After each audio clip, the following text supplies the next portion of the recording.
Hi, I'm Paul Marcel. Earlier this month, Benchcrafted released a Moxon vise hardware kit. Now, if you don't know what a Moxon vise is, it's a vise that was first documented by Joseph Moxon in Lardemenu city in the 17th century. So apparently this was very commonly used way back when, before my time. Now, in 2010, Christopher Schwarz translated Lardemenu city to the art of joinery and updated it, and then discussed a lot of the sort of new ideas or ideas that have been lost in time in various popular woodworking articles, editorials, and then on the blog. And since then, it's just taken off like wildfire. I'm sure glad Christopher Schwarz didn't document the benefits of wearing a kilt in the woodshop. Now, a summary description of this vise is it's a vise that you place on top of your bench and use it mostly for joinery. So while for the last couple of years it's been very popular, a lot of articles online about people making small joinery benches for kind of, bringing the joinery up to the top so it's easier to do your cuts or to do any of your pairing, anything like that. I've been wanting to build one for a long time, so when I saw this kit, this was the impetus for me to finally get this project done. So one of the other benefits of a Moxon vise is that, just like any of the benchtop joinery benches, is that you put it on whichever bench you want. Now in my case, this bench here is much higher. This assembly table is much higher than my regular workbench. So with this bench, what will be nice is that I can put the Moxon vise here and I can be at one height, but then since there's a little step here, I can easily step down and basically get the vise to be moved up in a way 4 inches higher. And of course I'll have a completely different height on the other bench. It's going to be really nice to have a vise like this for doing a lot of things like joinery, but also for doing inlays, where inlays you actually want it to be a little bit higher. Now, what comes in the kit? You get a nice box. It looks like it'd be light. It's not light. This is all made out of iron. Well, first you're going to get the 2 wheels. These are iron wheels. They are very heavy. So you're going to get 2 wheels, and then you're also going to get the threaded rods. Now, unlike the documented vise that Joseph Moxon talked about in Lardemenu city, the vise that he spoke of had these rods on what would be the movable jaw, and it would move in and out. So the whole thing would be fixed onto there and the whole piece would move in. In the case of Benchcrafted, they've decided to make it that the movable jaw floats on this screw and it'll simply move in and out because of the wheel. So it makes it that you can have a heavier jaw but have less work to move it in and out.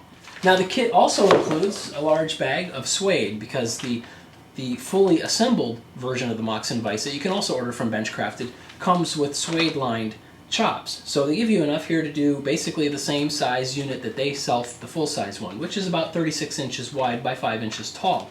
And it also comes with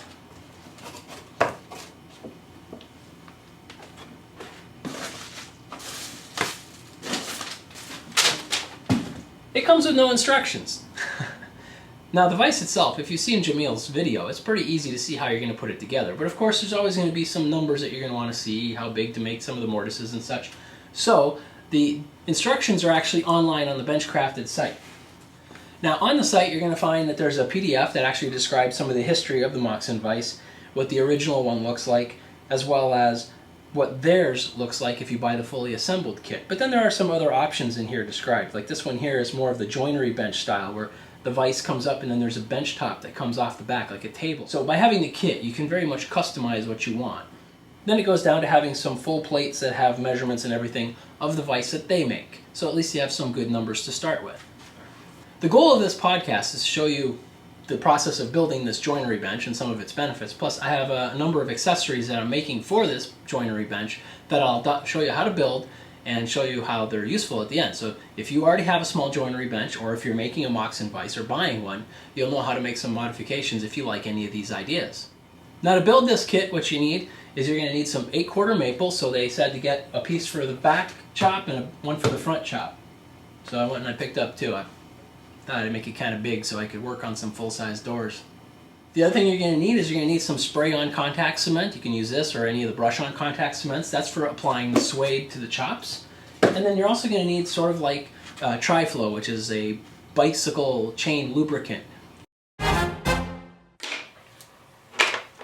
So the kit instructions call for the back fixed chop to be 36 inches in width, and then the front one to be, the movable one, to be 32 inches in width. Now these are a little bit oversized since I haven't cleaned the edges or anything like that. I'll be taking care of that in a moment. But I wanted to change some of the other measurements of this vise. Now normally on this 36 inch they want to go 5.5 inches into the mortise where the machine screws come out.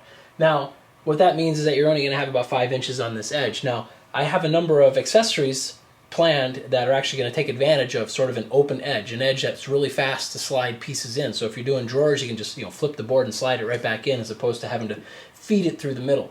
I really don't want the middle to be used all that much, except if you're doing, say, a blanket chest. So normally you would come in from this edge 5.5 inches, so we'd be over here at the 30.5 inch mark from the other side over here. It's going to leave a narrow enough spot. What I want to do is I want to bring it back actually room enough to put an 8-inch drawer side very easily over there. So I'm going to bring it back from 36 to 28. So I'm going to be putting one of my mortises right here at the 28-inch mark. And then back from over here, I'm going to also come in, I'll go ahead and do the 5.5 inches from the far edge, just like they originally prescribed. Now the problem with that is that I don't have very much room now in between. I have only 22 inches in between. So if for some reason I want to do a 24-inch chest, I'd be a little bit stuck. So what I was thinking of doing though is, if I really want to make sure I have the capacity for 24, is I'm going to go ahead and mortise it over here as well at the 3-inch mark. So now between here I have 24.5, 25 inches between the posts. So if I need to do a chest like that, all I need to do is unbolt the machine screw from here and move it over to this side here. So I just want to pre-mortise it now, because mortising it after the suede is on and all that is going to be really annoying. So I'll go ahead and pre-drill for that. Now the front chop is actually only 32 inches wide according to the plan, so you're going to have a little bit exposed on the outside edges.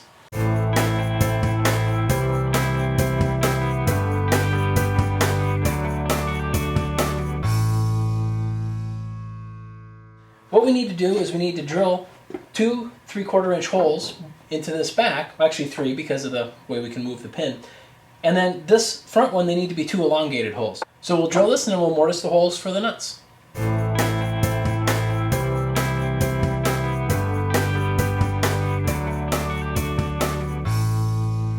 So I finished drilling the holes for the chops.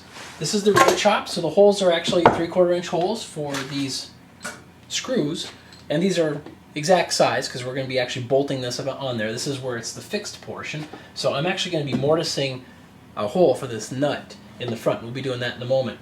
The front gets elongated holes. Now the idea with these elongated holes is simply because you're never going to be adjusting this necessarily dead parallel with the back. So you're going to need to have a little bit of slop for it to be able to angle as this board comes out, swings out. That's all you care about. So just give it a little bit of slop.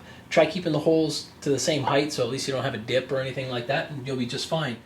Now I mentioned I wanted to make a couple different appliances or accessories for this vise, and that we'll be doing in a little bit. But what I want to do is, one of the modifications is actually to the chops themselves to make them a little bit more useful. Now when I read the documentation from Benchcrafted, it's possible that they have something very similar to this already in their pre-assembled version.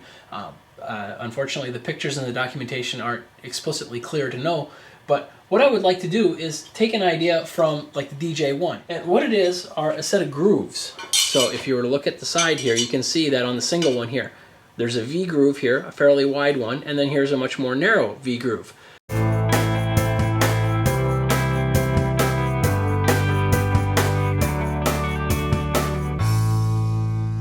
Well, that was more fun than humans were designed to have. I put the 3 hex mortises in, so these are perfect for these for the machine screw bolts. Go all the way in, then from the back it's just going to be bolted on regularly, so this will keep it from spinning and keep it clear of everything else. So I know all 3 of these are recessed nicely. It'll be really easy to move it over to this side here for the times when I want to use a wider panel. So at this point, this is ready to have the suede applied. I'm going to spray it with some spray adhesive out on the gravel yard. That way there all the ants will stick to my rocks as well.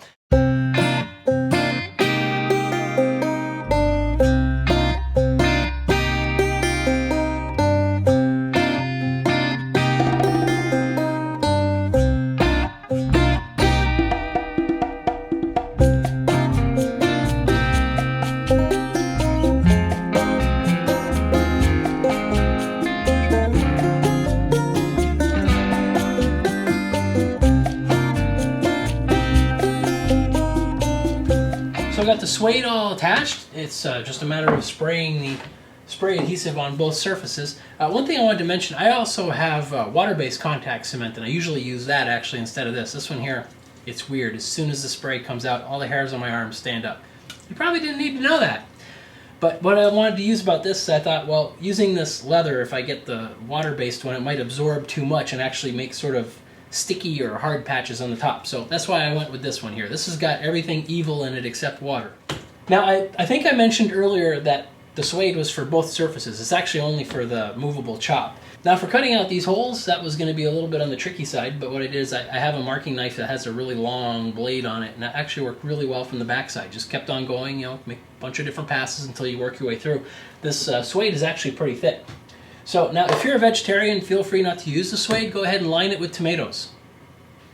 So let's see if all this effort was worth it. This is just going to be a dry run, so very easy to do. Just take this off. Push that in until it locks into the mortise a little bit. Now I can just turn this until I have enough on the back. That's probably enough, I don't know. This is the hole I will normally be using.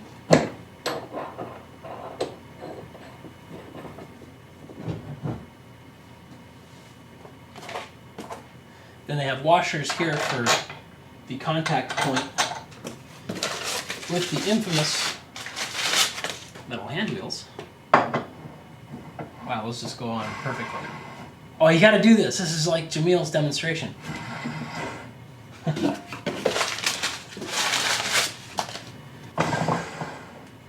Very nice. I'm liking that. Well, this is how it turned out, and I'm really happy with this vise. You can see that I've added a table to the back, so one of the sets of instructions or suggestions that are in the Benchcrafted instructions talk about making a smaller joinery bench and making the whole thing a little smaller. In my case, the front part here is still the same size, more or less, as the instructions for building your own vise, for making one that's similar to the one that they have that's all pre-built. Table in the back, though, I ended up making it very robust, as you can see. I mean, I used a chunk of 8/4 maple in the back here. The reason why is I want this to be really nice and solid and not bouncy or anything like that, because I intend on actually doing the chisel work up here. So if I'm cutting drawers and such over here, I'll clear out the waste right on this tabletop. So we've been looking at the vise and building the vise, but you don't really know how it works. So I did put some tri-flow on here. Let me tell you, you give this thing a good spin, it's going to go right out the garage door. So the way that it works is just a big jaw that's going to get squeezed. But of course, keeping this parallel is now up to you. Usually the vices like we have in our bench vices, they have little mechanisms to try mechanically forcing it to stay parallel, even if you have racking forces and such. Here, if you want the racking forces, that's up to you. If you want to keep it parallel, that's also up to you. So there are some instructions, especially if you watch Jamil's demonstration video introducing this product, you'll see how that works. But say I have some drawer sides here. If I were to just put it in over here, the inside of the screw, you'll see why that's important later. If I just tighten that up, well, you can see this side didn't really move. So in a way, it's only being squeezed on one side. You need this side here to get close to the same thickness. You want to preset this to the right thickness. So if we back this off, what you would do is you would stick it in here, you know, inside the screw or anywhere on this side. You're just setting the thickness. Just give it a spin till it cinches, and you'll back it off enough so you can get it out. And now this side here is always going to be parallel to that side when you cinch it up. So you could back this up all the way out here and give it a spin until it's cinched. And now this is parallel and it's holding it with the full force all the way across. So you're not going to move this. Now I keep specifying within the screws, because I actually made this so that I would have more room on the outside, but it also means I have to use this vise in a little different way. Here's the reason why. Let me back this hand screw off, and I'll actually move the chop out so you can see there's a pretty big gap over here. And I'm not leaving my hand in there. If I take this one and back it out and I put this on the outside of the screw, you're going to see how the force, now that it's touching the drawer, let me turn this slowly and you'll see what happens to this side. It gets pulled all the way in until it almost touches. So over here, I'm actually only hanging on this outside edge. So it's actually possible, and you can see it's not too difficult to rotate it. Now the reason I set this outside up to be a little bit wider is because I want to use drawer parts there. So let me show you how to configure this, and then you'll see how it can be a little bit faster for drawer parts. Now normally that would mean I have a lot of stock. So I can take one of these pieces over here, just set it right on top of the screw so it's a little easier, just give it a little spin until it cinches up. I'm done setting that side. Now when I put a piece over here and I cinch it up, this is parallel and this is not moving even though I barely moved it. The reason I want this on the outside though is when I'm finished cutting the tails or pins on here, I can easily back this off, pull it out, rotate it, put it back in, and tighten it. and do the other side. So it's a nice quick flip and go, as opposed to in the middle, you know, you're going to be pulling it out the bottom, flipping it, and then pushing it back down on the top. Whether it's faster or not, I don't really know. So what I wanted to do is I wanted to do something, since I'm going to be doing the drawers here and rotating them here, I wanted to do something a little bit nicer. So what I did is I plowed a mortise right here with the domino.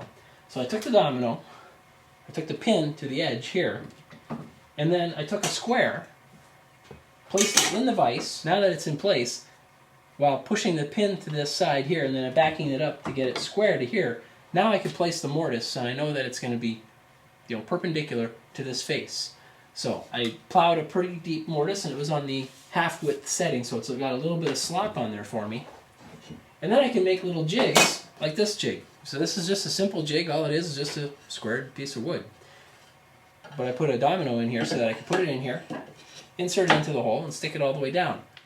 So now, it squares up on its own. All I got to do is just slam it in there, tighten it up, and I'm done. Now when I want to rotate it, it's a whole heck of a lot faster. Just rotate it and you push it up against that side. I don't even have to look, and I know that it's plumb. So it's kind of a nice little speed up thing. And having that hole there and knowing exactly how I plowed it, it'll be easy for me if I wanted to make other little jigs and attach it here, or even if I wanted to move this one, say, inside. If I decide later that, you know, I really don't like using the outside of the screws, I want to be on the inside. Well, then I can just plow another one in here, and I can use a jig in here too. Now, one thing about tails first that I don't like, of, you know, the two styles I use, the two styles come somewhat interchangeably, but one of the things I don't like is that in tails first, there's always sort of that monkeying around and doing the transposing of the tails. I mean, you can kind of balance it like this on a small board, but it gets a little old when you got a 24-inch board sticking out the back and you're holding it up with your little finger. So that's the reason why this one here also continues all the way up. So if I just finish cutting my tails on here, I can rotate this out. You just put that up there, and then you take your pin board. Now you just slide your pin board in. You already know that it's square. You can take this and just push it straight down. You know, but this is square too. So now you can transpose them, transcribe them, back this up, and do your pins. Now, of the other enhancements that I did to this vise, you saw some of those in the build process. There's the little V here, and then there's a wider V groove over here. So with the wider V groove, it makes it actually really easy for me to take something like my old vise handle, something round that's usually a real pain to put into a clamp. Clamps up very easily. And that's always been difficult. Plus, it's even difficult to turn. Now, the smaller one is going to be useful for when I deal with brass rod. I do a lot with some brass rods, and unfortunately I don't have a shorter one, of course, right now. But it'll be nice to put this into the small one and cinch it down. Now I can easily do some work on it. Now, normally this would be shorter, of course, but if you're trying to do some hacksaw work off the end of it, or if you're trying to use something like a sort of a jig that sits over top of it so you can flatten the top. I've done that before in my other vise, and that's just a nuisance because it can never really hold it. Whereas this, I can't even push it down. So it's nice when you can put a block here and then use a block of sandpaper over the top of it to flatten and polish the top before inserting it into one of your pieces where it's exposed. And probably one of the best jigs of all for this vise is this.